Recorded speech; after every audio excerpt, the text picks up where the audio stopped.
Hey guys, welcome back to my channel, The Black Accountant. It's your boy Mo, if anything. So, if you haven't already done so, go ahead and like, subscribe, and comment of any kind of content you want to see going forward. So, today I'm going to talk a little bit about the rift between black men and women. And I feel like it's really relevant to talk about, um, kind of because we're getting into Black History Month and a couple of well, technically, it's not a couple of days, it's in like 2 weeks, but I'm getting a little bit ahead of myself. I thought it would be interesting to talk about because I see this divide not only in terms of dating, but also in terms of just regular relationships, between friends, between family, etc., etc. And I think it's something that'd be really interesting to talk about because we as a people do need to come together in order to achieve. There's a saying that nobody wins when the family feuds.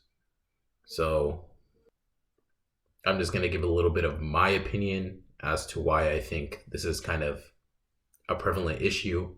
And I don't say these things just to instigate or just to, stir the pot, if you will, but it's more so to start a conversation because I do like to hear other people's opinions.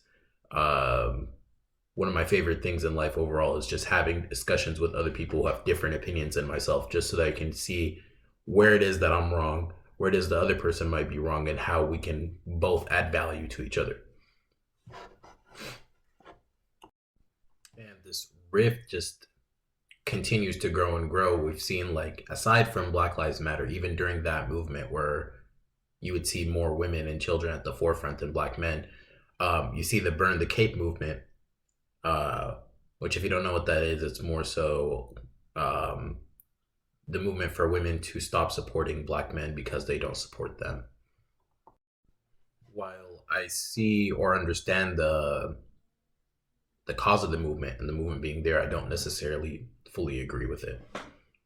And I think part of the big issues, or one of the main issues, is the lack of respect on both sides. And in a society, in a system like the one that we live in, where, you know, fairer skin, light skin,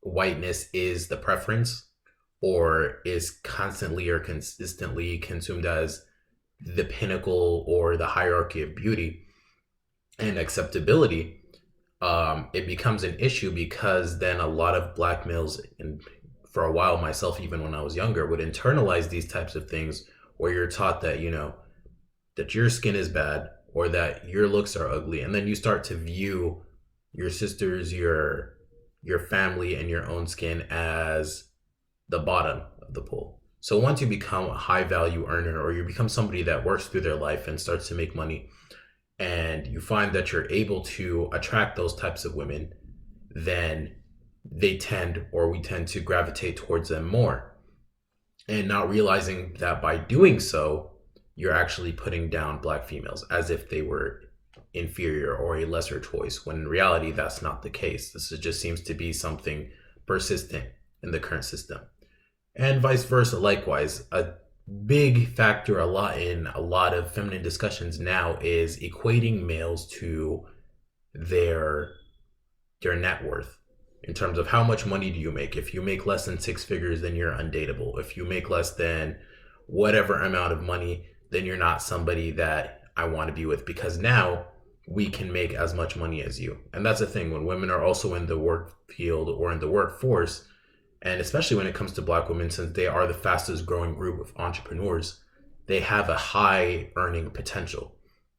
So with that, you want to wear the pants, but at the same time, you also want to be the wife without submitting at all.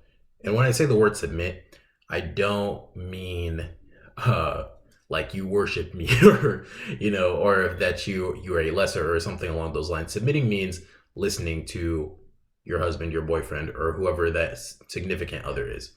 It means playing the part of a female, and respecting the man as maybe not necessarily a provider, but as a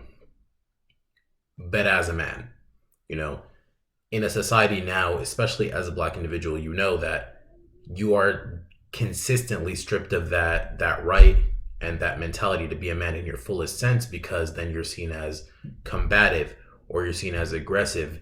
And because people tend to gravitate towards a lot of stereotypes that aren't necessarily true, but that's the way that the world sees you. So you have to be this weird docile version of yourself, almost like a mask, where you have to be overly friendly with people so that you don't get marked as combative, or to get marked as a threat per se of some sort, you know. So it's a lot of things that happen in society that kind of really affect the family dynamic when you come home, because you're wearing a mask outside this whole time of this perfect person that you have to be, you know, have to be really smart, you have to be well dressed, you have to like toe the line, especially in the way that you speak.